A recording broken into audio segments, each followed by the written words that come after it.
Dans les vidéos précédentes consacrées à la notion de variable, on a vu qu'une variable permettait de stocker une donnée et qu'elle pouvait être de plusieurs types. Une variable simple nous permet de stocker et manipuler une valeur simple comme par exemple un nombre, une date ou un nom.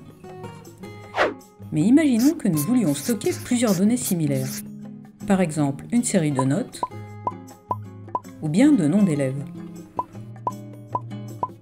On pourrait bien sûr créer une variable par note ou par nom, mais d'une part ça serait assez long et surtout pas du tout pratique à manipuler. Par exemple, si nous voulons afficher le nom d'une liste de 20 élèves, il nous faudrait déclarer 20 variables et les afficher les unes après les autres. Bref, à un moment, les variables simples ne suffisent plus. Il existe un autre type de variable qui va nous permettre de regrouper des données, les tableaux. Un tableau est une liste ordonnée de données qui sont du même type. Chaque donnée est accessible à l'aide d'un indice, et on parle alors de variable indicée. Concrètement, de quoi parle-t-on? Faisons un parallèle avec un exemple de la vie quotidienne. Regardons une étagère dans une bibliothèque. Elle contient des livres. Dans cette étagère, on a 6 livres, et les livres sont disposés les uns après les autres. Si j'ai besoin du livre de maths, c'est le troisième de la rangée. L'étagère est comme un tableau qui contient 6 éléments du même type, des livres, et leur position dans la rangée et leur indice. Dans la plupart des langages de programmation, le premier indice d'un tableau n'est pas 1, mais 0. Dans quelques-uns comme le Fortran, l'indice commence à 1, mais c'est assez rare. Donc ici, par exemple, les indices seraient les suivants, et mon livre de maths a pour indice 2. Lorsque l'on déclare un tableau, il est normalement nécessaire de donner aussi sa taille, c'est-à-dire combien d'éléments il va contenir. Prenons un exemple et créons un tableau qui contiendra le nom des élèves d'un groupe de 5 élèves. Il contiendra donc 5 variables qui seront des chaînes de caractères. On choisit de l'appeler groupe élève. On va déclarer groupe élève avec sa taille 5. Dans certains langages de programmation, il faut aussi dire quel type de variable il va contenir. Donc ici, chaîne de caractères. Puis on met les éléments dedans. Précisons que tout ce que nous notons ici est écrit en pseudocode, et chaque langage de programmation aura bien sûr sa propre syntaxe. Mais le principe sera le même. Ceci étant précisé, revenons à notre tableau. Notre tableau avec ses indices sera comme ceci.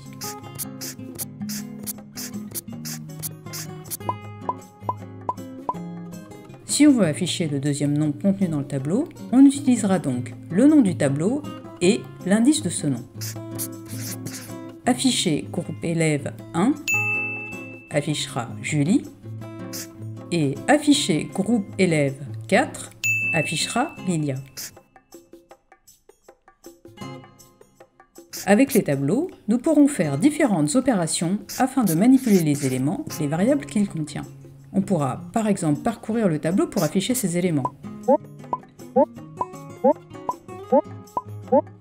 Ou bien mettre à jour ces éléments, les trier avec certains critères, ou encore rechercher un ou des éléments par indice ou par valeur. Il nous sera aussi possible de récupérer sa taille. Attention, la taille ne sera pas égale au dernier indice, mais bien au nombre d'éléments que contient le tableau. Donc ici, par exemple, la taille du tableau sera de 5 et le dernier indice, on l'a vu, 4.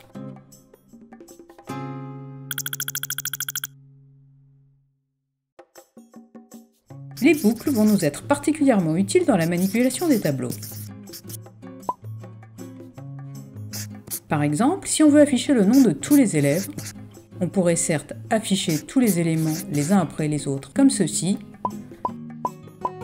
mais c'est long, et on voit qu'on répète la même instruction à une différence près, l'indice. C'est le moment d'utiliser une boucle avec compteur. On va le faire commencer à 0 et aller jusqu'à 4 avec un pas de 1.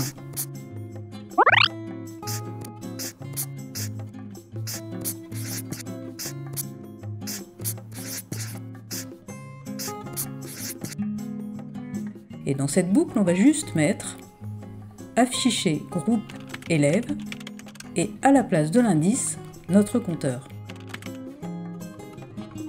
Notre compteur va augmenter de 1 à chaque passage. On va donc afficher groupe élève 0, puis afficher groupe élève 1, puis 2, et jusqu'à 4.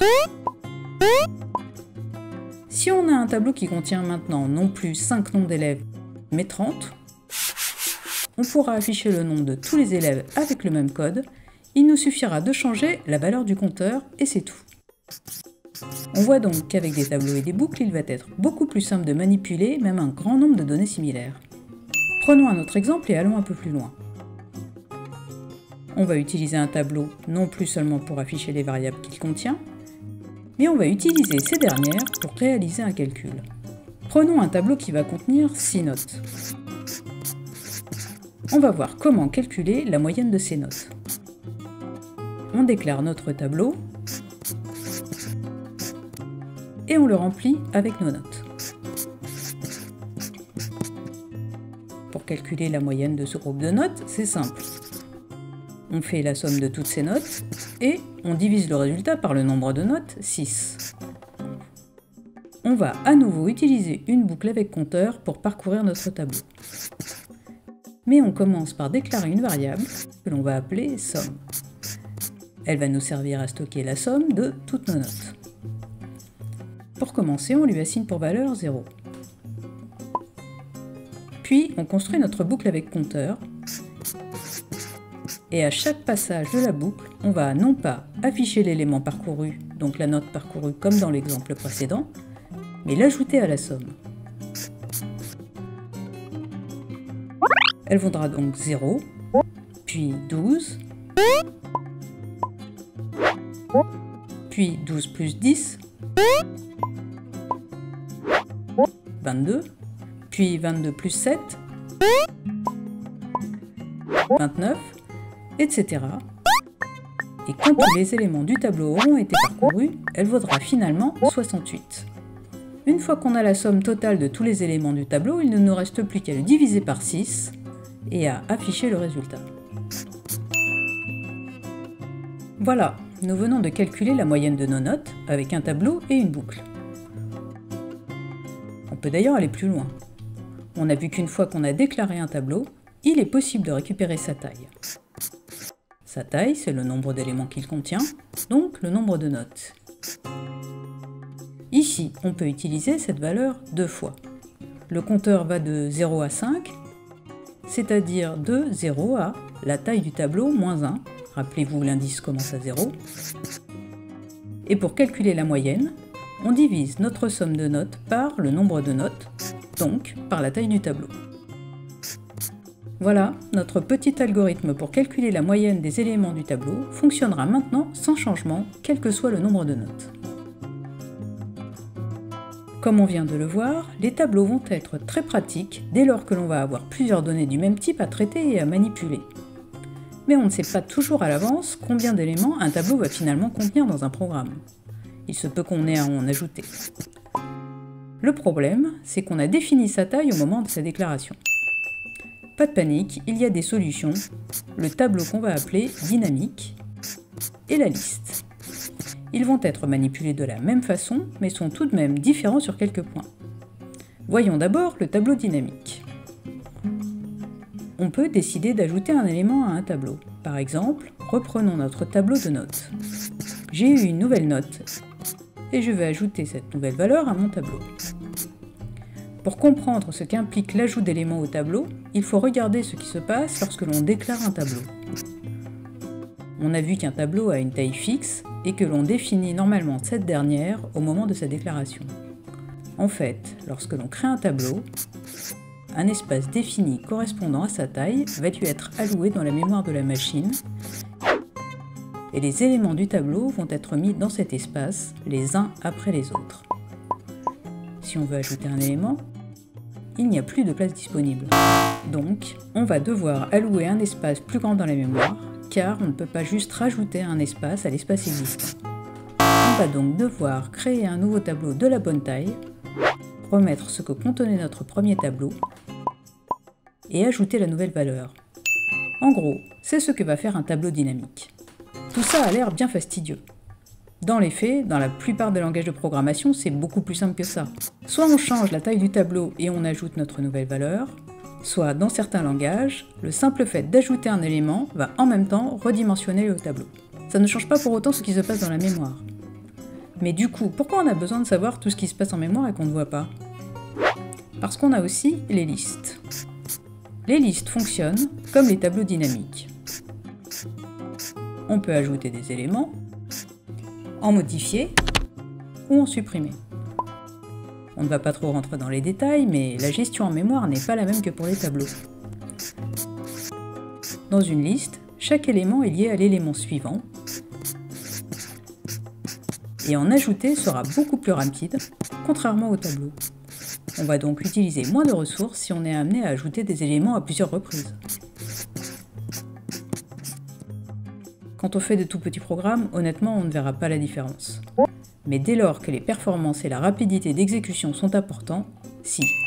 Et de toute manière, il est toujours mieux d'utiliser la variable la plus appropriée.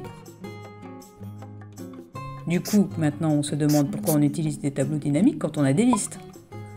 Les tableaux, eux, sont plus rapides si on doit récupérer souvent des éléments et les manipuler entre eux, parce que ces derniers sont placés les uns à côté des autres. Bref, c'est lorsque l'on pense à la conception de son programme qu'on verra, suivant les situations, ce qu'il vaut mieux utiliser. Pratiquement parlant, les tableaux et les listes se manipulent essentiellement de la même façon. Les éléments sont déclarés les uns après les autres et on les identifie par leurs indices respectifs. Et à partir de là, on pourra ajouter des éléments, récupérer un ou des éléments, supprimer des éléments ou les modifier.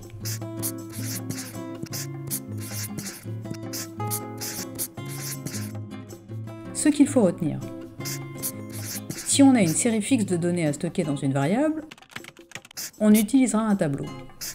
Si on sait que l'on va devoir ajouter ou supprimer des éléments au cours d'un programme, on utilisera alors soit un tableau dynamique, soit une liste.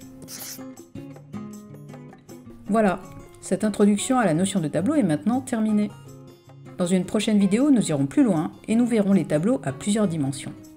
Si cette vidéo t'a plu, n'hésite pas à t'abonner. À bientôt!